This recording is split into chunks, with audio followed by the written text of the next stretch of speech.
Here we are in the second game of this best of 3 series. KawaiiRice down 1-0. If he loses this, I mean, that's a lot of money on the line that KawaiiRice just had slip away from his hands. Yep.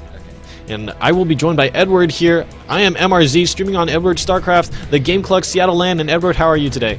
I'm doing great, and I think this should be yet another exciting game. And, you know, last game we saw Sterling, the Red Terran, here spawning at the top right-hand corner. And last game we saw Sterling, he actually went Mass Marine Marauder against KawaiiRice's Marine Tank build, and abusing his mobility, Sterling managed to defeat KawaiiRice. And, you know, this is Grand Finals, and Sterling, he was kicked to the lower bracket earlier by the KawaiiRice. KawaiiRice 2-0'd Sterling, and now Sterling with 1 point up on KawaiiRice. Wow, what a turn in events. Yeah, I mean, you know, Sterling was seriously looking like he was getting outplayed by KawaiiRice like completely. But in this series, Sterling is just showing that he does have what it takes to take down KawaiiRice, and it's definitely a strong possibility right now. I never thought I'd see that happen because KawaiiRice was playing so convincingly in that previous best of 3 series, but it looks like Sterling has some new plans coming into this series, has some new ideas, and they look like they will be working here. Now, each player is going for a fairly standard opening. KawaiiRice getting a slightly faster gas, while Sterling is again not delaying his gas. So I would expect to see an expansion quite soon, but it is pretty early in the game to tell. But you know, the previously that mass bio style worked out well for Sterling, so why change what isn't broken, you know? Yep, well, spawning at the bottom left-hand position, we have the yellow Terran player. He is KawaiiRice, the KawaiiRice who we've seen play in the North American Star League, and also he's going to be in the Sega City Invitational Tournament. I think that's going to be hosted very soon as well. So KawaiiRice, one of the top Terran players in the North American region. He's won second place at the first GameClucks Seattle StarCraft 2 tournament. First place at the next one. First place also at the Yoi Gaming Seattle StarCraft 2 tournament. And, you know, this Grand Finals, I mean, whoever takes this Grand Finals will be first place, and whoever loses will be second place. Because this is a double elimination tournament, Sterling has to win 2 best out of 3s in a row, and he's up 1-0 right now in the first best out of 3. And KawaiiRice, all he has to do is win either this best out of 3 or the next best out of 3 that would come, and he will take first place.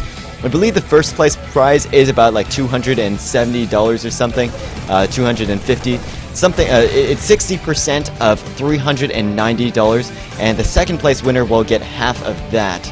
So both players in for, you know, over $100 prizes each, and this competition will be immense. Now, you know, Sterling is opting for the same style that he went previously. His expansion is now on the way. Let's go take a look at KawaiiRice's base and see how he is sitting tech-wise and economically. And Sterling, you know, let's take a look. KawaiiRice has only 1 gas. He's got that expansion finished, I believe. Nope, I'm speaking out of...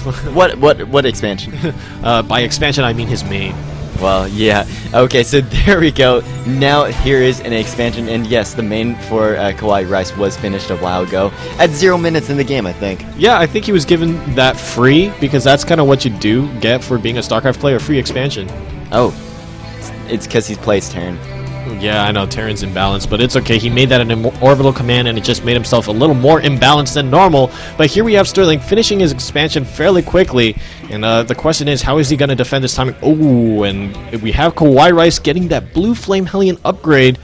Let's see how he decides to utilize this. Does he have a starport en route? It doesn't look like it because he built that expansion, but I'm really curious. I think he's just going to go for Hellions down the front lane and see if he can bust that ramp with some Blue Flame action there.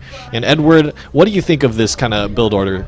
Well, you know, you saw that Sterling actually did not wall off the front of his base this time, and here this actually, you know, you don't really need to drop your Blue Flame Hellions into your opponent's base if they have an open wall off. And Sterling right now with a lot of Marines, he doesn't actually have stim, and if he doesn't control his Marines properly, he can just die to the start to these Blue Flame Hellions. And so Blue Flame Hellion upgrade finishing in another 40 seconds. We'll have another 2 Hellions up by then for KawaiiRice. And you know, with all of these Marines, yeah, the Hellions get the right position, which they'll go halfway up the ramp because they need to get vision of those Marines.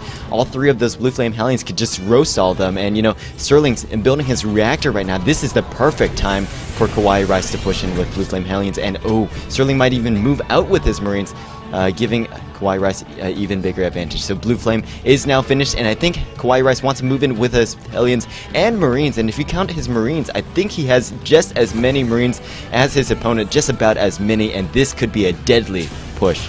Yeah, this timing is looking to be very strong. Now, what to look for KawaiiRice's micro is he's going to want to try to get as many Marines in the line of fire for those Hellions. They do area of effect. Oh my god, and KawaiiRice is bringing SCVs. And last time I checked, when you bring SCVs, you bring them to do some serious pain. And I think they're going to try to repair those Hellions if they get damaged. Oh my god, a lot of workers in danger to be fried by that dangerous Blue Flame. And for some reason, the blue color on the flame makes it a lot more dangerous than it normally is. But here comes the Hellion push. Only Marines out to defend this push, and like I was saying, you're trying to get those Hellions to do a lot of AoE damage to maximize every shot they do, and he's able to one-shot those Marines if he lines it up perfectly. But here comes the Marines on the side. Oh, that's not the angle you want to attack from, but he could go back in, and I'm just waiting for that moment for those units to line up, and I really do want to see that. Look at that nice spread by Sterling there, able to do a lot of damage to those Hellions, but they do take down a lot of the workers, and pretty much virtually all the workers are done. But look at that nice spread by Sterling,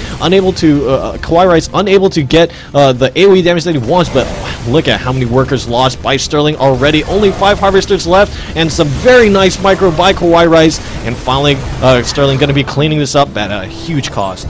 Yeah, I mean, now KawaiiRice at 23 harvesters, while Sterling back to 5. That's less than the number of harvesters you start out with, and now Sterling going to move in every single one of his Marines, take advantage of this time, but KawaiiRice already rebuilding all of his Marines, and these Hellions over here can inflict a lot of damage to these already damaged Marines, these Marines with no medevacs to heal. And here's the thing, that's a problem with building reactors. I think, you know, you just have that timing where you're very vulnerable to attack, but there is the GG from Sterling, and congratulations to KawaiiRice. Give him a round of applause for taking Game 2 in this best out of 3, and currently both players are tied 1-1 at the GameClucks Seattle StarCraft 2 tournament.